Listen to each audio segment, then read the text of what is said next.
Hello guys, tubanje kubasuhuza tubifuriza amahoro y'Imana, ishya n'ihirwe ndetse n'imigisha. Tunarushaho kubabwira ngo mugire ibihe byiza, nizere ko mumeze neza. Ngiyo tugiye kubana muri kiganiro nkaba nitwa Silas Mega, tugiye kubagezaho ubusobanuro bw'izina Emelienne. Nk'uko hari inshuti yacu imwe yari yabidusabye tubwira ngo mwasobanuye Emeline, Esther ndetse n'andi na ba Sara na ba Patience, ndagira muzansobanurire izina Emelienne. Tunarushaho gusuhuza abantu bose bafite iri zina Emelienne.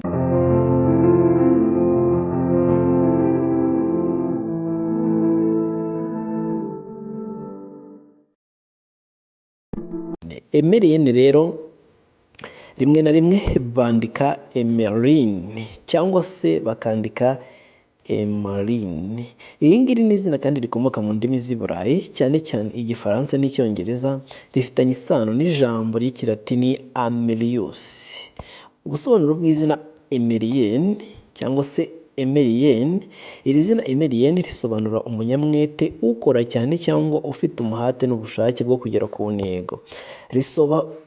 Iri zina kandi nanone rishobora no gusobanura umuntu udacika intege, ukomeza gushaka ibisubizo ndetse n'iterambere. Imico imuranga cyangwa se character traits abantu bitwa ba Emelienne bakunze kurangwa n'ibintu bikurikira. Si itegeko ariko ni ibintu bisanzwe byavuzwe ku busobanuro bw'amazina cyangwa se bw'izina ry'umuntu witwa Emelienne. Umuhate n'umurava ni bimwe mu biranga abantu bitwa ba Emelienne. Ku muhate n'umurava rero akora cyane kandi akuzuza inshingano ze neza.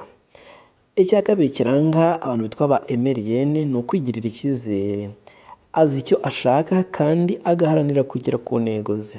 Icya gatatu kiranga ba Emelienne ni ukugira umutima mwiza, agira impuhwe ndetse no gufasha abandi.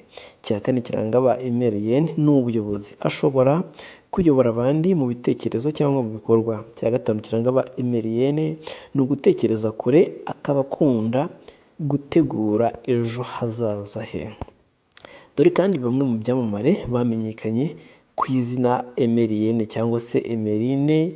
Nk'uko twabibonye hejuru, ushobora kuvuga Emelienne cyangwa se ukavuga Emeline. Twabonye kandi ko ubushize ko Emeline ryo ari izina rituruka ku izina ryitwa Amelina, bivuga umuko.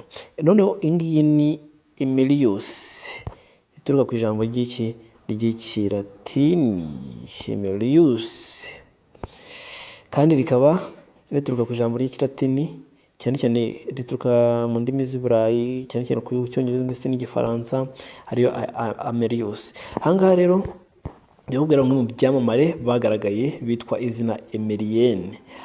Nubwo izina Emelienne ridakunzwe cyane muri Afurika, hari abantu bazwi bafite iryo zina cyangwa andi rifitanye isano naryo. Hari nk'uwo twakwita Emmeline Pankhurst. Uyu nguyu rero yari umunyabritaniya wamenyekanye cyane cyane mu guharanira uburenganzira bw'abagore, cyane cyane uburenganzira bwo gutora. Hari uwo bita Emeline Michel. Uyu nguyu ni umuhanzikazi kandi ukomeye muri Haiti. Uyu nguyu kandi cyane azwi no mu njyana za gospel cyangwa se gospel ndetse na world music.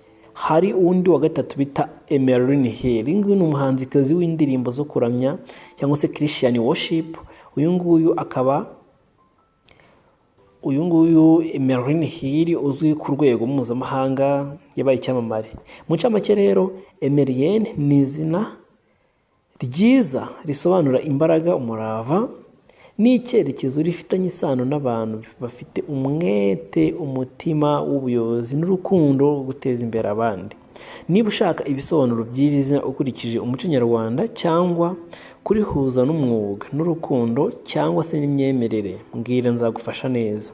Cyangwa se nawe niba ufite izina ushaka kumenya ibisobanuro byaryo, nk'uko bamwe bajya batwandikira iyo basomye inkuru twashyizeho kuri channel yacu, bagatubwira ngo dukeneye ko muzatubwira kuri iri zina, ushobora kutwandikira hagati ahagenewe ibitekerezo, aho bita muri comment. Wahise kutubwira ngo nshaka ko muzasobanura izina. Ngewe twari turi kumwe muri kiganiro, nitwa Silas Mega. Turasuhuza abantu bose bitwa ba Emelienne, ba Emeline ndetse n'abandi bafitanye isano, bafite amazina afitanye isano na Emelienne, Emeline, Emerita ndetse n'andi. Iyi YouTube channel yacu yitwa Silas Maker Entertainment. Niyo kintu mushyashya kuri subscribe, like, ufungure inzogera utwiyungo dukomezanye. Ibiganiro byacu n'umuzacu nakagaruka. Ciao ciao.